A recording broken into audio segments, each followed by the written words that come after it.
American election की counting अब लगभग पूरी होने वाली है। अभी जितनी भी काउंटिंग हुई है उसके आधार पर जो बाइडेन अमेरिका के प्रेसिडेंट बन चुके हैं और 28 साल बाद डोनाल्ड ट्रंप अमेरिका के ऐसे प्रेसिडेंट बने हैं जो सिर्फ एक टेन्योर मतलब सिर्फ 4 साल ही अमेरिका के प्रेसिडेंट रहे हैं। डोनाल्ड ट्रंप से पहले ओबामा, बुश और बिल क्लिंटन 8 साल अमेरिका के प्रेसिडेंट रह चुके हैं।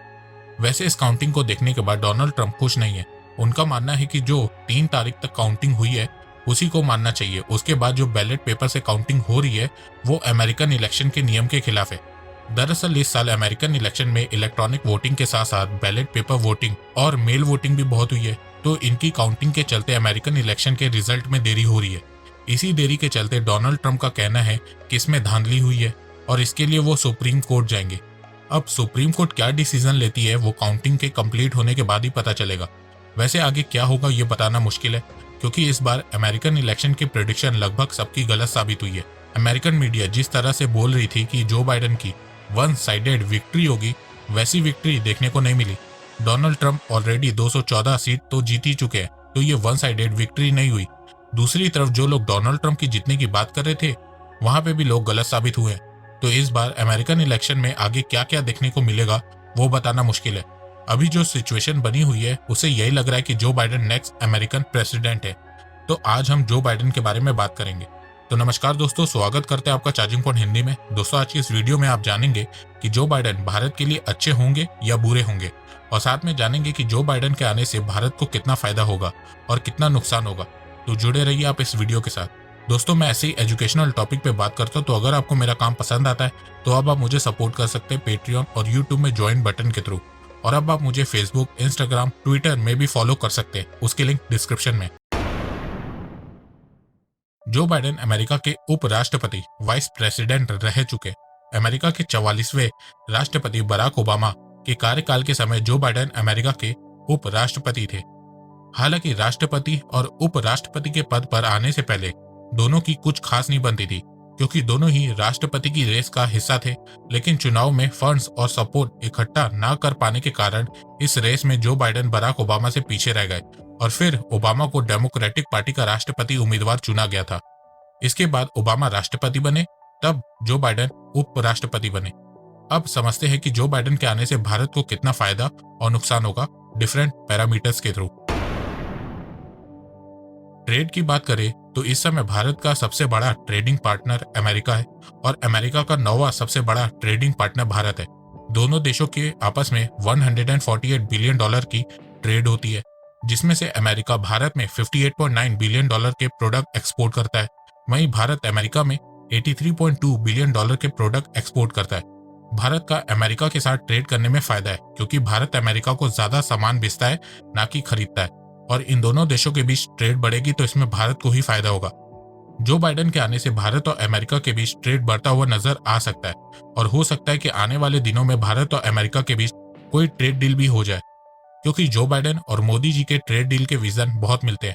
मोदी जी ट्रेड डील के साथ साथ क्लाइमेट का भी ख्याल रखते हैं, वही जो बाइडेन भी यही सोच रखते हैं। भारत पेरिस क्लाइमेट एग्रीमेंट का मेंबर है, जो बाइडेन भी पेरिस क्लाइमेट एग्रीमेंट को मानते हैं, तो आने वाले दिनों में दोनों देशों के बीच ट्रेड डील भी हो सकती है। डोनाल्ड ट्रंप के टेन्योर में भारत के साथ ट्रेड डील ना होने के पीछे का मेन रीजन पेरिस एग्रीमेंट ही था। भारत इसका मेंबर है, पर डोनाल्ड ट्रंप पेरिस एग्रीमेंट को नहीं मानते हैं। इसी कारण भारत और अमेरिका के बीच ट्रेड डील नहीं हो पा रही थी। ऐसा नहीं है कि जब डोनाल्ड ट्रंप अमेरिका के प्रेसिडेंट थे तब भारत और अमेरिका के बीच ट्रेड नहीं बढ़ी थी। उस समय भी अमेरिका और भारत की ट्रेड बढ़ी थी, पर उस हिसाब से नहीं बढ़ी जितना सब सोच रहे थे। ट्रेड ना बढ़ने का रीजन यह था कि ट्रंप ने भारत को GSP, generalize system of preference scheme से टर्मिनेट कर दिया था, जिसके चलते भारत को एक्सपोर्ट पे 6 बिलियन डॉलर तक मिलने वाले ड्यूटी फ्री की सुविधा हटा दी गई थी। ऊपर से भारत के कुछ प्रोडक्ट पे टैरिफ भी बढ़ा दिया गया था, जिसके कारण भारत ज्यादा सामान अमेरिका में एक्सपोर्ट नहीं कर पा रहा था। पर जो बाइडेन के आने से ये सब देखने को नहीं मिलेगा। उल्टा भारत और अमेरिका के बीच इकोनॉमिक कॉपरेशन बढ़ता हुआ नजर आ सकता है, जो भारत के लिए बहुत अच्छा होगा। जितना फायदा भारत को जो बाइडेन के आने से ट्रेड में होगा, उतना ही नुकसान भारत को जो बाइडेन के आने से इंटरनल पॉलिसीज में होगा। जो बाइडेन की चुनावी कैंपेन वेबसाइट के मुताबिक भारत सरकार द्वारा लाए गए एनआरसी और सीएए को लेकर जो बाइडेन और कमला हैरिस डिसअपॉइंट हुए हैं। वहीं कश्मीर को भी लेकर ये इंडियन गवर्नमेंट को क्रिटिसाइज कर चुके हैं। तो प्रेसिडेंट बनने के बाद जो बाइडेन इन मामलों को लेकर भारत पर दबाव बना सकते हैं। पर जो बाइडेन के सामने इस समय प्रॉब्लम यह है कि भारत में मोदी जी की सरकार है। मोदी सरकार को पसंद नहीं कि कोई भी भारत के इंटरनल मैटर में दखल दे, तो इससे भारत और अमेरिका के बीच रिश्ते थोड़े बिगड़ भी सकते। देखो, मैं ऐसा इसलिए बोल रहा हूँ क्योंकि अगर आप अमेरिका की हिस्ट्री उठा के देखेंगे तो डेमोक्रेट्स का मेजर वोट बैंक इमिग्रेंट्स ही रहते हैं और वो हमेशा इमिग्रेंट्स के लिए खड़े नजर आते हैं। इन इशू पे वो कभी भी कॉम्प्रोमाइज नहीं करते। तो देखना यह है कि भारत इसको कैसे हैंडल करता है। वैसे कहा जा रहा है कि कुछ बयानों के आधार पर जो बाइडेन को जज करना सही नहीं होगा। जो बाइडेन सालों तक फॉरेन पॉलिसी से जुड़े मुद्दों पर काम करते रहे हैं, उन्हें बेहतर अंदाजा है कि अंतर्राष्ट्रीय स्तर पर कौन से मुद्दे अहम हैं। तो जो बाइडेन भी यहाँ पे सोच समझ के ही एक्शन लेंगे। भारत और अमेरिका के बीच डिफेंस कॉर्पोरेशन में कोई चेंजेस दिखने को नहीं मिलेगा। इसका सबसे बड़ा एग्जाम्पल यह है कि 2008 में जब भारत और अमेरिका के बीच सिविल न्यूक्लियर एग्रीमेंट होने जा रहा था, तब बराक ओबामा प्रेसिडेंट थे और जो बाइडेन वाइस प्रेसिडेंट थे। तब जो बाइडेन ने बाकी डेमोक्रेट्स से इस डील का समर्थन करने को कहा था। जो बाइडेन खुद चाहते हैं कि भारत और अमेरिका के बीच डिफेंस कॉर्पोरेशन बढ़े और भारत अमेरिका का मेजर डिफेंस पार्टनर बने। इस डिफेंस कॉर्पोरेशन से अमेरिका को खूब फायदा होगा क्योंकि उसे भारत का डिफेंस मार्केट मिल जाएगा। भारत इस समय दुनिया का सबसे बड़ा वेपन इंपोर्टर है और अमेरिका सबसे बड़ा एक्सपोर्टर है। अमेरिका भारत का मेजर डिफेंस पार्टनर है। लगभग 14% डिफेंस इक्विपमेंट जैसे कि आर्म्स, एयरक्राफ्ट भारत अमेरिका से इंपोर्ट करता है। 2008 में इन दोनों देशों के बीच जीरो डिफेंस ट्रेड थी, पर 2018 में इन दोनों देशों के डिफेंस ट्रेड $15 बिलियन तक की हो गई है। भारत ने अमेरिका से बहुत वेपन खरीदा है, जैसे कि MS-60R Seahawk helicopter, Apache helicopter, P-8I maritime petrol aircraft, M777। America चाहता है कि ये डिफेंस ट्रेड और बढ़े और भारत अब रशिया से शिफ्ट होकर अमेरिका से वेपन्स खरीदे। तो आने वाले दिनों में दोनों देशों के बीच आपको डिफेंस रिलेशन बढ़ते हुए नजर आएंगे। जियोपॉलिटिक्स की बात करें तो जो बाइडेन के आने से भारत को कहीं पे फायदा होगा और कहीं पे नुकसान हो सकता है। भारत को ईरान वाले इशू में फायदा होगा। जो बाइडेन ईरान से फिर से न्यूक्लियर एग्रीमेंट साइन करेंगे जो डोनाल्ड ट्रंप ने तोड़ दिया था। इससे ईरान के ऊपर से सैंक्शन कम हो जाएंगे। अमेरिका और ईरान के बीच रिलेशन नॉर्मल होने लगेंगे, जिससे भारत वापस से ईरान से तेल खरीदना स्टार्ट कर देगा, जिससे भारत और ईरान के बीच रिलेशन वापस से अच्छे होने लगेंगे और भारत वापस से चाहबार पोर्ट के डेवलपमेंट में हिस्सा लेने लगेगा। कश्मीर इशू पे मोदी सरकार पे दबाव बनाने के लिए अमेरिका वापस से पाकिस्तान के साथ रिलेशन बेहतर करता हुआ दिखेगा।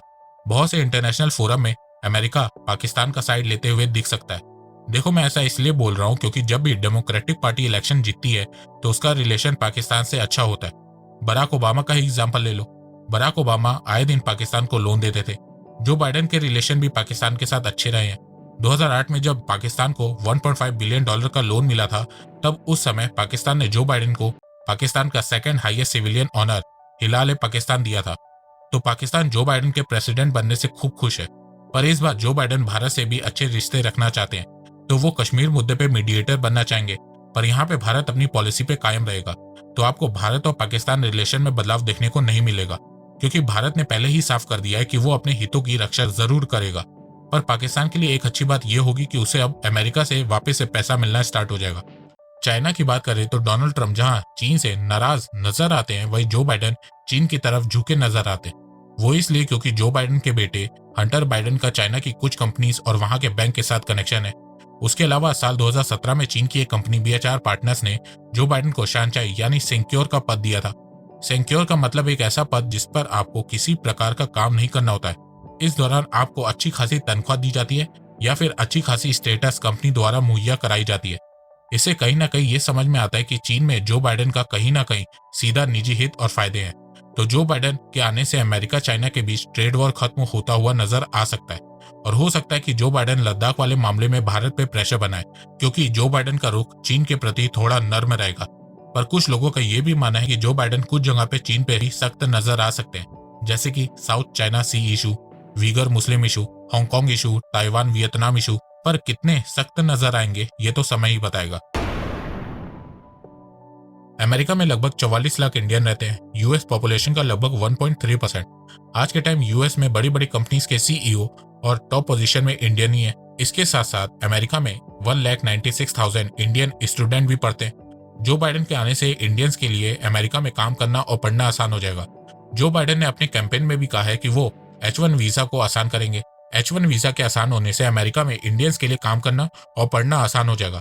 साथ में जो बाइडेन ने अपने इलेक्शन एजेंडा में भी कहा है कि वो इंडियन कम्युनिटी के हितों की रक्षा करेंगे और अमेरिका को रहने, पढ़ने और काम करने लायक सेफ बनाएंगे। तो इंडियन अमेरिकन के लिए जो बाइडेन अच्छे साबित होंगे। ओवरऑल देखा जाए तो भारत और अमेरिका के रिलेशन ठीक ठाक रहेंगे।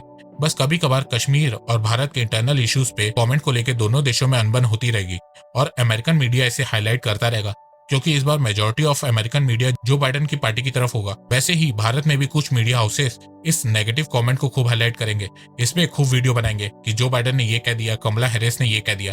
पर इसके बावजूद भी भारत और अमेरिका के रिश्ते 90 के दशक जैसे खराब नहीं होंगे, क्योंकि इसके पीछे बहुत से रीजन है।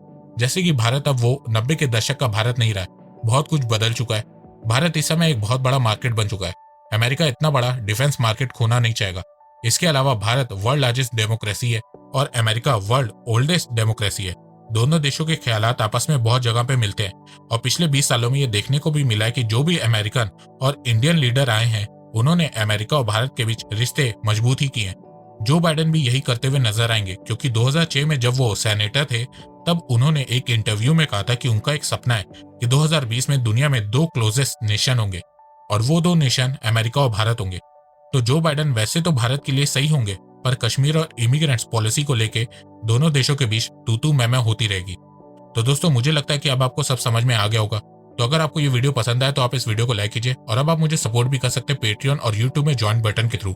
और हाँ, अगर आपको financial market, share market, mutual fund के बारे में जानना है तो मैं आपको 4720 रुपए का कोर्स फ्री में दे सकता हूँ, उसकी लिंक डिस्क्रिप्शन में। एक बात मैं कहना चाहता हूँ, आप जितनी मेरी वीडियोस को शेयर करेंगे उतनी ही रीच मेरी बढ़ेगी और उतने ही लोग मेरे से जुड़ेंगे। तो वीडियो को शेयर करना और चैनल को सब्सक्राइब करना बिल्कुल भी मत भूलिएगा। मैं ऐसे एजुकेशनल वीडियोस लाता रहूंगा आप लोगों के लिए। तो अभी तक के लिए बस इतना ही। धन्यवाद। जय हिंद, जय भारत।